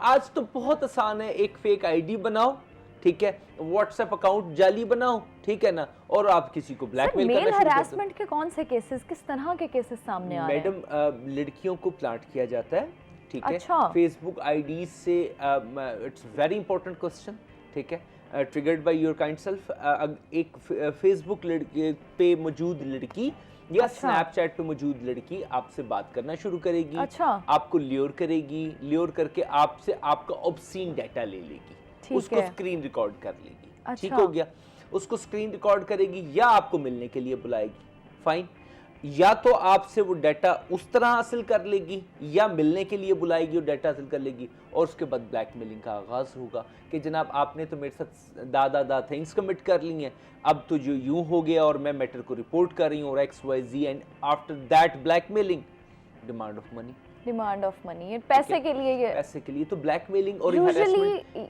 इसमें मैडम ऑफिसर्स को ब्लैकमेल किया गया। अच्छा, अभी for the sake of argument, अगर कोई बंदा सही काम कर रहा है, ठीक है, देखें किरदार के ऊपर बात याद रखिएगा कि जब आप किसी का मुकाबला नहीं कर सकते ना, तो आप फिर उसके किरदार के ऊपर ये बड़ा आसान कीचड़ उछालने की कोशिश करते हो, कभी आप सोशल मीडिया कैंपेन शुरू करते हो उसके खिलाफ, मतलब आप उसका मुकाबला तो कर नहीं पा रहे, आसान तरीका है, आप उसको हरा तो सकते ही नहीं हो, ये तो आपको समझ आ गई है कि ये तो हम तो इस काबिल ही नहीं है कि इसको इससे जीत सकें। फिर आप क्या करते हैं, आप उसकी किरदार कशी शुरू करते हैं, फिर आप क्या करते हैं, आप जनाब उसकी अल्हम्दुलिल्लाह वी आर पाकिस्तान, मतलब Pakistani people are well familiar about the mentality of each other. जब हम उनका मुकाबला नहीं कर सकते तो हम उनकी किरदार कशी शुरू करते हैं, उनकी फेक प्रोफाइल्स बनाते हैं, फेक प्रोफाइल्स बना के हम उनको जनाब कीचड़ उछालने की कोशिश की जाती है, ठीक है। इसी तरह जो ऑफिसर्स के लिए हमने देखा कि जो डेड ऑनेस्ट ऑफिसर्स हैं, जो टीचर्स के ऊपर मैडम फेक इल्जामात लगे, ठीक है, यानी फेक इल्जामात का सिलसिला इस तरह चलता रहता है, खवातीन पर भी और मर्दों पर भी, ठीक है। अच्छा अनुषे, आप बताइएगा, चूँकि ख़ातून हैं और ख़वातीन के लिए बड़ा चैलेंजिंग भी है, ख़ास तौर पे जनूबी पंजाब में काम करना भी बहुत चैलेंजिंग है, लेकिन फिर भी मैंने बहुत सारी ऐसी एंटरप्रेन्योर ख़वातीन देखी हैं जो काम कर भी रही हैं। तो आपके कभी गिरदो-नवा में या ऐसे कोई केसेस आपने देखे हों, सुने हों, जिनको रिपोर्ट करने की भी कोशिश की हो? अच्छा, इर्द गिर्द में तो नहीं, लेकिन ये सोशल मीडिया पे ये चीज़ बहुत ज़्यादा कॉमन है। सोशल मीडिया पे जगह जगह देख लो, लाइक कोई भी आप अपना इंस्टा ओपन कर लो, फेसबुक ओपन कर लो, लाइक हर जगह इस तरह के केसेस बहुत ज़्यादा कॉमन हो चुके हैं। तो यही है कि लड़कियों को ना इस चीज़ की अवेयरनेस नहीं दी जा रही है पीछे से, कि इसको कितना ज़्यादा मिसयूज़ किया जा रहा है। एक social media is a source of information, लेकिन अब ये जो है सोर्स ऑफ मिसअंडरस्टैंडिंग्स बन गई है। तो हमें ना इस चीज़ को क्लियर करना पड़ेगा। इस चीज़ के लिए ना प्रॉपर एक सपोर्ट चाहिए कि जो आए हमें इसकी सेल्फ अवेयरनेस दे। बिल्कुल तो ऐसा ही है, जिस तरह बाकी तमाम चीज़ों में आप देखें, कॉलेजेस में, यूनिवर्सिटीज़ में कैंपेन्स होती हैं, सेमिनार्स होते हैं। आई थिंक कि हम जब चीज़ों को इतना रैपिडली चेंज होता देख रहे हैं ना, तो हमें अडॉप्ट करनी पड़ेंगी चीज़ें उस हिसाब से। हमें अपनी यूनिवर्सिटीज़ में, स्कूल्स में, कॉलेजेस में कैंपेन्स चलानी पड़ेंगी, सेमिनार्स कंडक्ट करवाने पड़ेंगे मंथली बेसिस पे, ताकि हम इस इंफॉर्मेशन को, अवेयरनेस को नौजवानों तक पहुंचा सके। आप देखें, आपका जो बच्चा है, 8-9 साल का बच्चा, 10 साल का बच्चा, उसका इंस्टाग्राम अकाउंट मिलेगा आपको, फेसबुक अकाउंट मिलेगा। हमारे यहाँ कोई एज लिमिट भी तो नहीं सेट की गई। बिल्कुल ऐसे ही। अच्छा, उसके बाद फिर ये कि हमें स्कूल से शुरू करना है ये काम, कि हमें वो अवेयरनेस स्कूल से देना स्टार्ट करनी है। अच्छा, अब आप चूँकि साइकोलॉजिस्ट भी हैं, तो मैं आप एज अ साइकोलॉजिकल पर्सन उस चीज़ को कनेक्ट करने की कोशिश करूँगी। क्या आपके पास ऐसे केसेस आते हैं जो आपसे बैठ के बात करती हैं और वो किस कदर साइकोलॉजिकल इश्यूज़ का शिकार हो जाते हैं ऐसे लोग? अच्छा, सोशल मीडिया का ना तो बेसिकली जो एक नेगेटिव इम्पैक्ट ही आ रहा है आजकल सोशल मीडिया को जितनी ज़्यादा तेज़ी से ये बढ़ता जा रहा है ना, इसमें ये होता है कि ना एक तो सोशल मीडिया ना सिर्फ नफ्सियाती बल्कि जिस्मानी तौर पे भी बहुत ज़्यादा इफ़ेक्ट कर रही है। फॉर एग्जांपल अगर हम नफ्सियाती तौर पे भी देख लें कि एक इंसान मुकम्मल तौर पे टोटली डिप्रेशन में रहने लग जाता है। अब इसके अंदर ये मेन चीज़ बहुत ज़्यादा कॉमन हो चुकी है कि जो हमारी स्क्रीन एडिक्शन है ना, जो हमारी मोबाइल की एडिक्शन है, वहाँ से एक ब्लू लाइट पैदा होती है, ठीक है। अब ब्लू लाइट जैसे वो पैदा होगी तो हमारे अंदर जो एक रिलैक्सेशन हार्मोन है ना, मेलाटोनिन जिसका नेम है, अब वो हार्मोन जब हमारी बॉडी के अंदर जो पैदा होना था, लेकिन वो ब्लू लाइट की वजह से वो डिसअपेयर हो जा रहा है। अच्छा। जिसकी वजह से हमारी नींद के अंदर प्रॉब्लम होगी, ठीक है, हमें सुकून नहीं आएगा और हमारा जो जहनी दबाव जो पहले ही एक सोशल मीडिया की एडिक्शन की वजह से हो रहा है और वो और उसको ज़्यादा ट्रिगर करता चला जाएगा। तो ये बहुत ज़्यादा नेगेटिव इफेक्ट आ रहा है इस चीज़ का। और हमारे पास जो केसेस आते हैं ना, वो ज़्यादातर आते हैं non chemical addiction. Chemical addiction के भी आते हैं, लेकिन नॉन केमिकल के एडिक्शन के आते हैं। इसमें क्या फ़र्क है केमिकल एडिक्शन और non chemical addiction? Chemical addiction है लाइक जिसके अंदर जो ड्रग्स आ जाती हैं हमारी आजकल जो बहुत ज़्यादा कॉमन है, like ice powder, cocaine, nicotine, बहुत ज़्यादा जो कॉमन है, ये सारे के सारे हमारे केमिकल एडिक्शन है। नॉन केमिकल जो हम कॉमनली जब जिसको हम आज डिस्कस कर रहे हैं, स्क्रीन एडिक्शन आ जाती है, टीवी की एडिक्शन आ जाती है, इवन शॉपिंग एडिक्शन भी आ जाती है। ओवर थिंकिंग, एक इंसान सोच रहा है ना और उसको मजीद सोचता चला जा रहा है, this is also called addiction. अच्छा, ये भी नॉन केमिकल। तो ओवर थिंकिंग आप देखें हमारे मुआशरे में अगर 10 लोग हैं ना, आप हमारे ऑफिस के 10 लोग हैं, 10 में से 8 लोग ओवर थिंकिंग का शिकार होंगे। ऐसा क्या आपको क्या लगता है कि इसकी बुनियादी वजह क्या है? बुनियादी वजह यही है कि ना हमें ना पता नहीं है कि जिस चीज़ को हम सोच रहे हैं ना, आगे जाकर ये हमारे लिए कितना हार्मफुल हो सकता है। अब अगर इंसान को पता चल जाए कि जो हम सोच रहे हैं इसके पॉजिटिव इफेक्ट्स कोई नहीं है, आगे जाकर हमारी सेहत के ऊपर ये असर पड़ेगा, मेंटल हेल्थ ख़राब करेगा, एक जहनी हमारा दबाव आ जाएगा, हम डिप्रेशन में चले जाएंगे। हम लोग ना चीज़ के बारे में सोच नहीं रहे होते, हम मज़ीद उसको अपने ऊपर सवार कर रहे होते हैं। अच्छा, डिप्रेशन के और एंजाइटी के जो पेशेंट्स हैं वो आप देखें कितनी तादाद उसकी बढ़ती जा रही है। बिल्कुल ऐसे ही ख़ास तौर पे हम यंग जनरेशन की बात करें तो हर बच्चा और हर बड़ा ये बात करता हमें दिखाई देता है कि जी मुझे एंजाइटी है, मुझे डिप्रेशन है, मुझे फ़लाँ मसला है। और आप देखें सब्र और बर्दाश्त की कमी की वजह से भी ये सारा कुछ हो रहा है। बट द थिंग इज़ कि बहुत सारे ऐसे नौजवान मैंने देखे हैं जिनको ज़रा सी बात पे पैनिक अटैक्स आ जाते हैं और वो पैनिक अटैक्स बहुत सीवियर होते हैं, नॉर्मल नहीं होते। तो आपको क्या लगता है कि ये जो इतनी बढ़ती जा रही हैं चीज़ें हमारी सोसाइटी में, ये क्यों बढ़ रही हैं? फर्स्ट ऑफ ऑल ना हमें ना सैडनेस और डिप्रेशन में ना आपस में ना कंपैरिजन करना होगा। Sadness is not a depression, sadness एक डिफरेंट थिंग है, डिप्रेशन एक डिफरेंट थिंग है। जिस तरह आजकल नॉर्मली हो रहा है कि एक इंसान है, लव वन की डेथ हो जाती है, या फिर कोई अपना हमसे बहुत ज़्यादा दूर चला जाता है, या फिर कोई ब्रेकअप इश्यूज़ जो बहुत ज़्यादा रिलेशनशिप इश्यूज़ हो रहे हैं। अच्छा, ये जो सारी चीज़ें ना ये सैडनेस में चली जाती हैं। इंसान जितना जल्दी हो सके इसको समझ जाए और निकल जाता है। अच्छा, अगर हम बात करें डिप्रेशन की, एक इंसान इन चीज़ों के ऊपर मुसलसल सोचता जा रहा है, जिसकी वजह से बहुत सारे दूसरे सिम्टम्स पैदा हो रहे हैं। एंड और जो एक माइल्ड लेवल से लेकर ये जो डिप्रेशन है ना, मॉडरेट और सीवियर पे चला जाता है। अच्छा। अगर जितना ज़्यादा जल्दी हो सके हम उस चीज़ को कवर कर लेंगे, then it is the sadness, temporary है, ठीक है, वो टेम्परेरी हो जाएगी, वो टेम्परेरी हो जाएगी। अगर हम उस पर सोचते जाएंगे और अपनी और उसके मेंटल हेल्थ के ऊपर असर डालते जाएंगे तो ये मॉडरेट और सीवियर भी जा सकता है।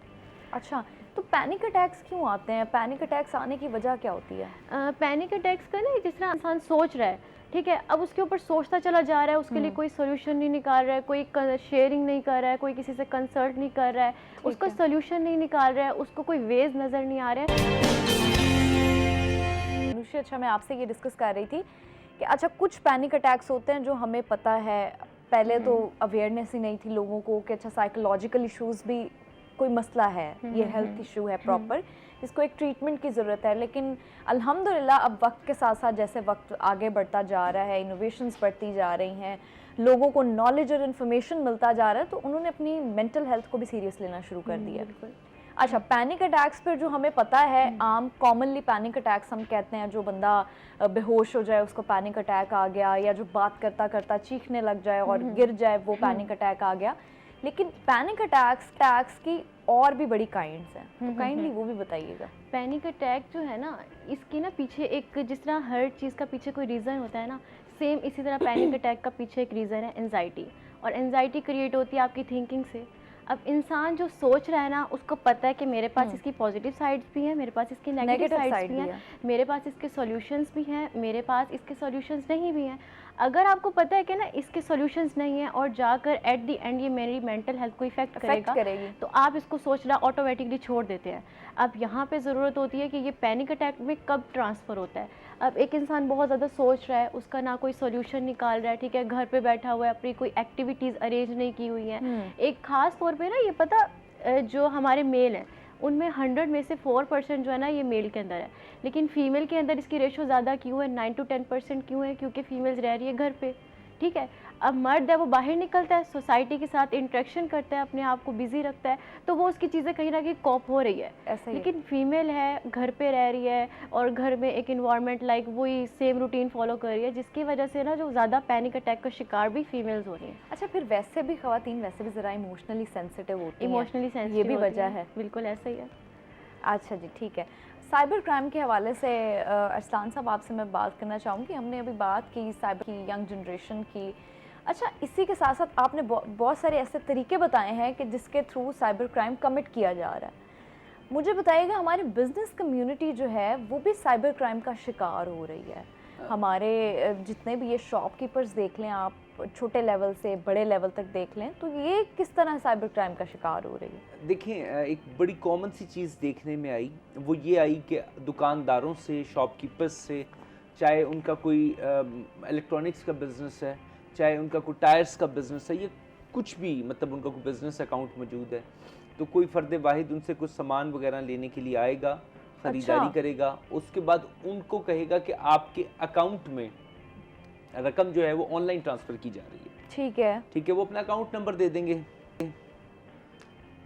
जब अकाउंट नंबर देंगे तो एडमिटेडली उनको कोई रकम रिसीव भी हो जाएगी। अच्छा, हो जाएगी। इधर फ्रॉड करने के तरीके भी हैं। बाज़ टाइम आपको फेक स्क्रीनशॉट दिखा दिया जाएगा कि आपको जनाब ये रकम आपके अकाउंट में ट्रांसफर कर दी गई है, या आपको रसीद फेक होगी, वो आपको भेज दी जाएगी, आप उसमें चेक नहीं करेंगे, और या आपको किसी हैक शुदा अकाउंट से रकम जो है आपके अकाउंट में मुंतकिल कर दी जाएगी, जो ऑलरेडी हैक्ड है, या ऐसा कोई कस्टमर या ऐसा कोई पर्सन जिसके अकाउंट से पैसे निकल रहे हैं लेकिन वो किसी और मद में, फ्रॉड की मद में निकल रहे हैं पैसे, ठीक है, या हैक किया हुआ अकाउंट है, ठीक है, तो वो आपको बेनिफिशियरी कर दिया जाएगा उस पैसों का।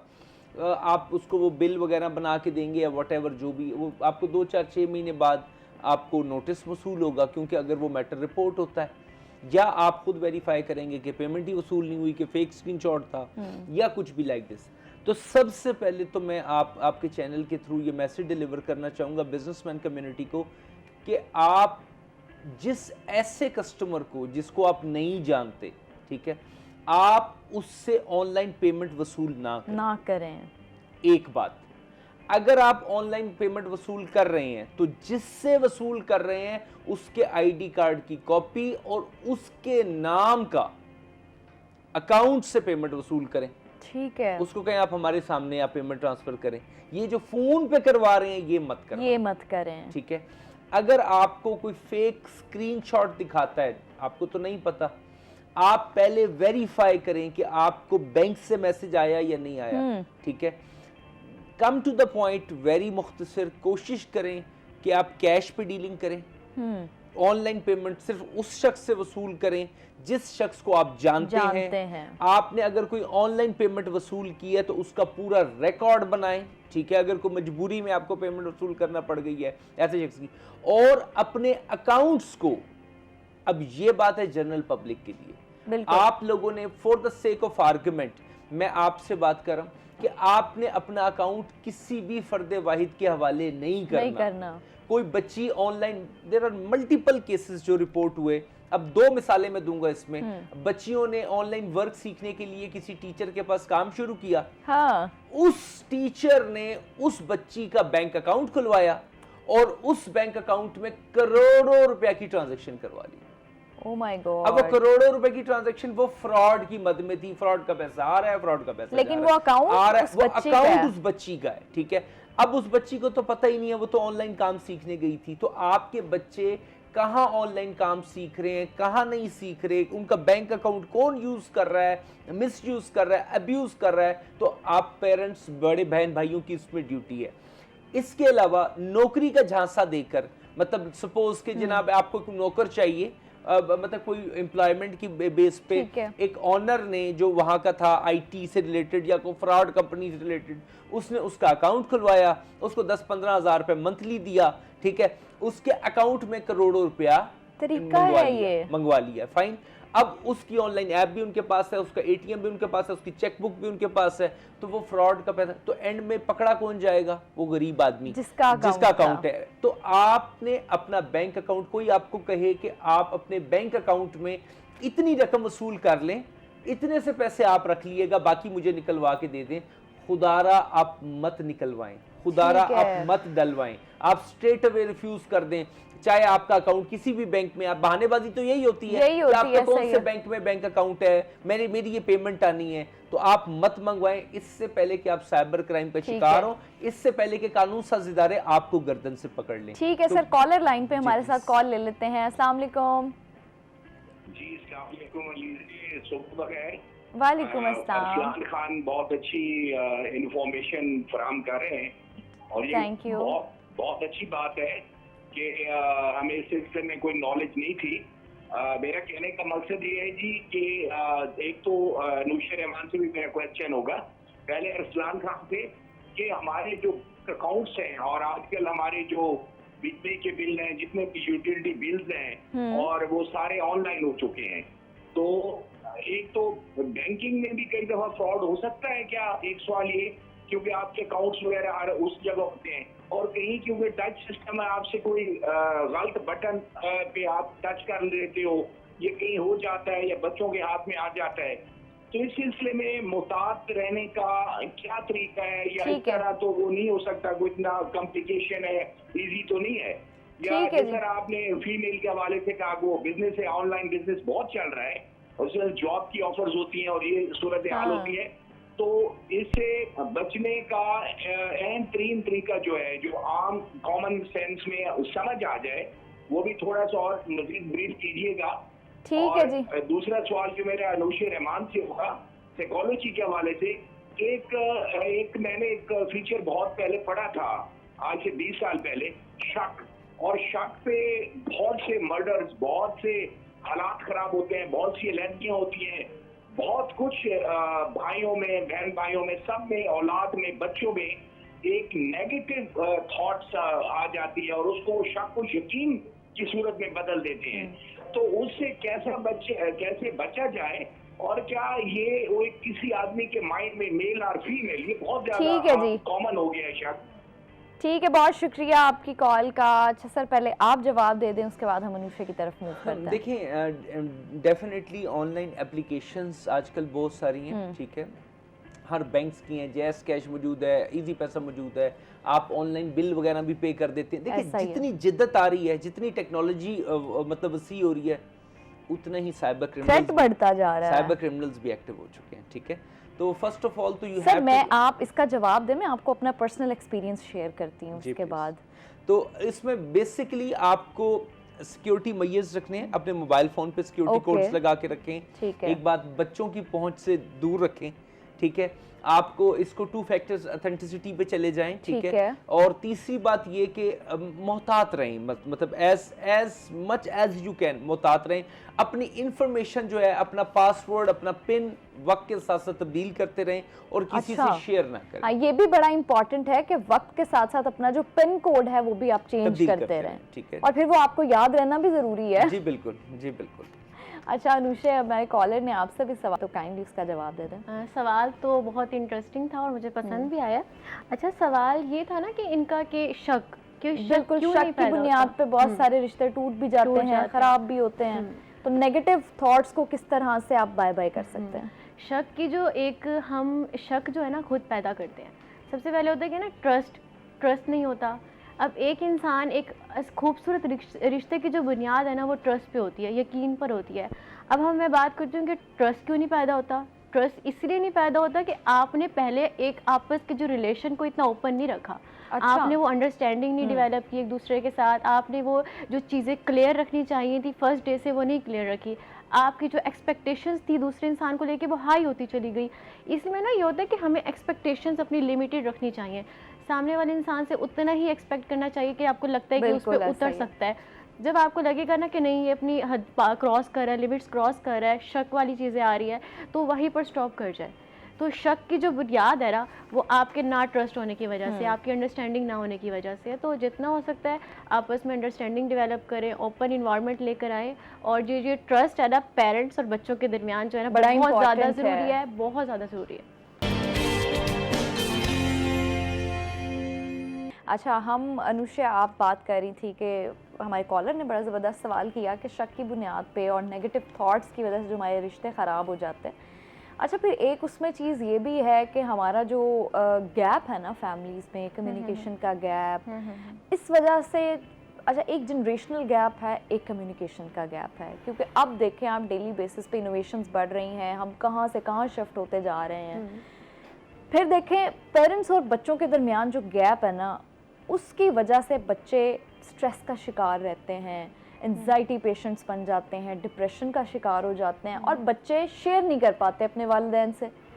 तो इसमें हमें क्या पेरेंट्स को ये चीज़ें समझाने की ज़रूरत है? क्या उनको पेरेंटिंग के हवाले से कुछ चीज़ें हमें बताने की ज़रूरत है, गाइडलाइंस देने की ज़रूरत है? ऑब्वियसली पेरेंट्स का सबसे ज़्यादा रोल है इस चीज़ के अंदर, क्योंकि पेरेंट्स ही हैं जो हमें हमारे अर्ली एज से संभाल रहे हैं। अच्छा, स्टार्ट में पहले ये होता था कि पेरेंट्स जो है ना टोटली टाइम अपने बच्चों पे इन्वेस्ट कर रहे होते थे, जिसकी वजह से वो बच्चों की ग्रूमिंग इतनी स्ट्रांग हो रही होती थी, उनके अंदर स्किल्स बहुत अच्छे तरीके से डेवलप हो रही होती थी। लेकिन अब जो ये चीज़ कॉमन हो गई है, मॉडर्निज़म का दौर आ गया। भाई मॉडर्निज़म आ गई है कि सोशल मीडिया छोटा सा बच्चा है ना उसके हाथों में मोबाइल नजर आ रहा है। छोटे छोटे बच्चों के हाथों में मोबाइल है। और जो सबसे कॉमन चीज़ है ना, जो इलाइट फैमिलीज जो पेरेंट्स होते हैं कि बच्चों को ना केयर टेकर्स के हवाले कर देते हैं। छोटे छोटे बच्चों को केयर टेकर्स के हवाले करे कि शुरू से जो है ना वो केयर टेकर उसको संभालिए। जिस टाइप पे पेरेंट्स को ज़रूरत है कि बच्चों को प्रॉपर सपोर्ट दे, उनको एक नशोनुमा दे, उनको एक अच्छी ग्रोथ की तरफ लेकर जाए, उनकी स्किल्स को पहचाने, अपने बच्चों को पहचाने, ऐसे टाइम में उन्होंने उनको अकेला छोड़ा होता है। तो इसमें जो सबसे ज़्यादा डे 1 से हमें बच्चों को तवज्जो देनी है। डे 1 से लेकर जब तक बच्चा अपने पाँव पे नहीं खड़ा हो जाता। हम लोग क्या करते हैं, स्कूल्स में कॉलेजेस में बच्चों को पढ़ा रहे हैं, उनके लिए लाइफ सेट कर दी है कि एक अच्छे लग्जरी लाइफ दे रहे हैं, ब्रांडेड कपड़े पहना रहे हैं, ब्रांडेड फोन्स है, लेकिन उनके साथ ना वो टाइम, वो मोहब्बत नहीं जा रही है। क्यों? क्योंकि आज मॉडर्न टाइम आ गया है, कनेक्टेड नहीं है, वर्किंग अपने कामों में इतने बिजी हो गया कि बच्चों के लिए टाइम नहीं है, कंसंट्रेशन नहीं है। तो जिस टाइम पे बच्चे को सबसे ज़्यादा पेरेंट्स की ज़रूरत होती है उस टाइम पे उनके साथ नहीं होते। ठीक है। अच्छा अरसलान साहब, मुझे ये बताइएगा कि आप चूँकि इस फील्ड से आपका ताल्लुक है, आपने क्या नोटिस किया है कि कौन से ऐसे साइबर क्राइम्स हैं जो नौजवान नस्ल ज़्यादा या यूजुअली वो कमिट कर रही है? देखिए मैडम, कमिट करना या शिकार होना, ठीक है, मैं ये सबसे पहले तो इम्पोर्टेंट चीज़ है हैरेसमेंट।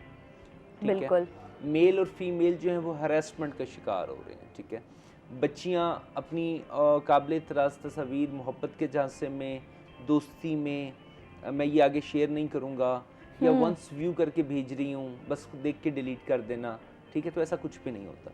बिल्कुल ऐसा नहीं होता। There are more than 90% cases जिसमें वो जो सियाना होता है वो दूसरे मोबाइल से रिकॉर्ड कर रहा होता है। ठीक है, आप इतनी बेवकूफ़ होती हैं कि आप समझती हैं कि ये जो स्नैपचैट है इट इज़ वेरी सिक्योर, लेकिन पता लगता है कि वो स्नैपचैट का भी कोई लेटेस्ट वर्जन आया हुआ है जिसमें स्क्रीन रिकॉर्ड हो रही है और आपको पता नहीं चल रहा। ठीक है, आप नोटिफिकेशन के वेट में बैठी हैं कि स्क्रीन रिकॉर्ड होगी तो नोटिफिकेशन आ जाएगा, वो नोटिफिकेशन आया नहीं और आपकी कैरेक्टर असैसिनेशन, आपकी डिफेमेशन, आपकी मोडेस्टी एट स्टेक लग गई। अच्छा सर, इसके अलावा भी अगर देखें, ये तो एक पहलू हम डिस्कस कर रहे हैं कि इस तरीके से हरासमेंट होती है।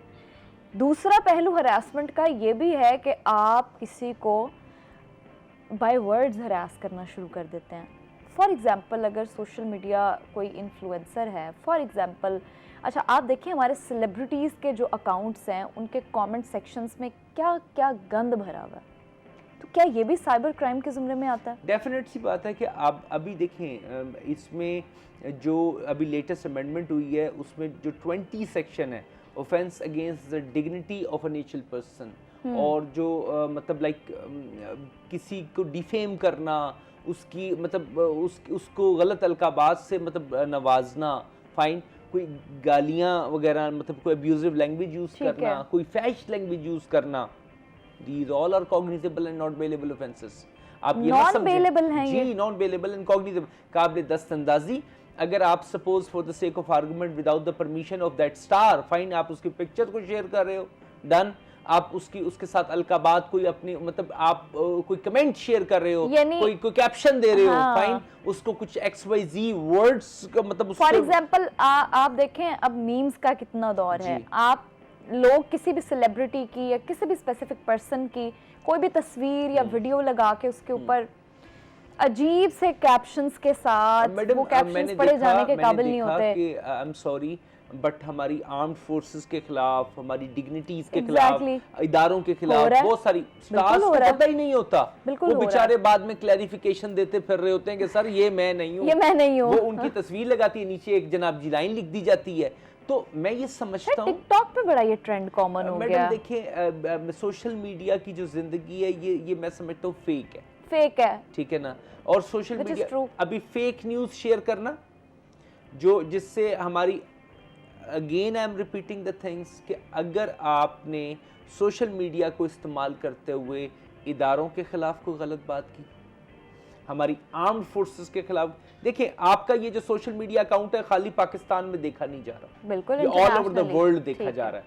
अगर आपने हमारी गवर्नमेंट डिग्निटीज, हमारी मतलब लाइक ऑनरेबल जुडिशरी के खिलाफ कोई गलत बेबुनियाद फेक इल्जाम लगाया सबूत के, जो घर बैठे आप प्रधानमंत्री बनते हैं ना, ठीक है, आपका जो दिल किया आपने जनाब वीडियो बना दी और आपने वो शेयर कर दिया, फाइन, आप चाहे वो किसी भी पॉलिटिकल पार्टी से हैं, आप किसी भी नेगेटिव एजेंडे से आप ताल्लुक रखते हैं, तो मैं बता रहा हूं आप धर लिए जाएंगे।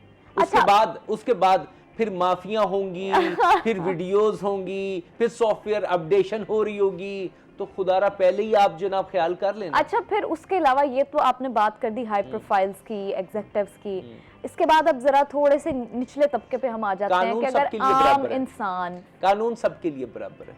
अच्छा। अगर कोई किसी के लिए भी for the sake of argument, अगर कोई, आपकी बात करता हूँ, आपकी पिक्चर को शेयर, देखिए आपकी profile banana is an offence, उसके ऊपर कोई नेगेटिव एक्टिविटी शेयर करना, कोई गलत कमेंट्स करना, आपकी प्रोफाइल के नीचे गलत कमेंट किया किसी ने, तो दैट्स अ कॉग्निजेबल, काबिल दस्तंदाजी, नॉट बेलेबल, ना काबिल जमानत जुर्म है। अच्छा, फिर सर ये भी बताइएगा कि जो लोग हरासमेंट का या जो खवातीन या जो मर्द हजरात किसी भी तरह से किसी क्राइम का, साइबर क्राइम का शिकार होते हैं, तो किस तरह से आपसे, आपके डिपार्टमेंट से हेल्प ले सकते हैं? देखिए अभी जो साउथ पंजाब की अगर मैं बात करूं तो आप इनकी 1991 इनकी हेल्पलाइन भी है। दोबारा रिपीट करिएगा। 1991 यानी 1991 जी, ठीक है। इसके अलावा www.nccia.government.pk, इसमें ऑनलाइन कंप्लेंट भी आप कर सकते हैं। बेहतर तो ये है कि जो इनका ऑफिस है, ठीक है, कहाँ पे है इनका ऑफिस है मैडम, अगर BZU से के पास जो है नैब वाली गली में नैब का ऑफिस, जो पुराना नैब का ऑफिस था, वो अब national cyber crime wing investigation agency का ऑफिस है, ठीक है। अब वहां जाके मैटर को रिपोर्ट करें, आप रिटर्न एप्लीकेशन दें। अगर आपको बंदे के बारे में मालूम है कि ये बंदा है जो इस आईडी को ऑपरेट कर रहा है, ये इस व्हाट्सएप अकाउंट को चला रहा है, उसको नॉमिनेट करें। ठीक है, कोई स्पेसिफिक टाइम ड्यूरेशन भी हमें बता दें कि जो लोग जो गलतफहमी का शिकार हैं कि जी हमारे यहाँ साइबर क्राइम को रिपोर्ट किया जाए तो उसका जो है वो प्रोसेस लंबा हो जाता है, तो कितना टाइम होगा उसमें? अगर तो आप बंदे को जानते हो, ठीक है, तो उसमें कोई प्रोसेस लंबा नहीं है। अच्छा, आपका विद इन डेज आपका मसला सॉर्ट आउट कर दिया जाता है। ओके, ठीक है, बहुत शुक्रिया सर, आपने ठीक है हमें ज्वाइन किया। Thank you so much Anusha, आपने हमें ज्वाइन किया, वक्त बहुत ज़्यादा कम था। मुलाकात होगी हमारी फिर से, आप हमारे साथ रहिएगा। इजाज़त चाहूँगी आपसे, खुदा हाफिज़।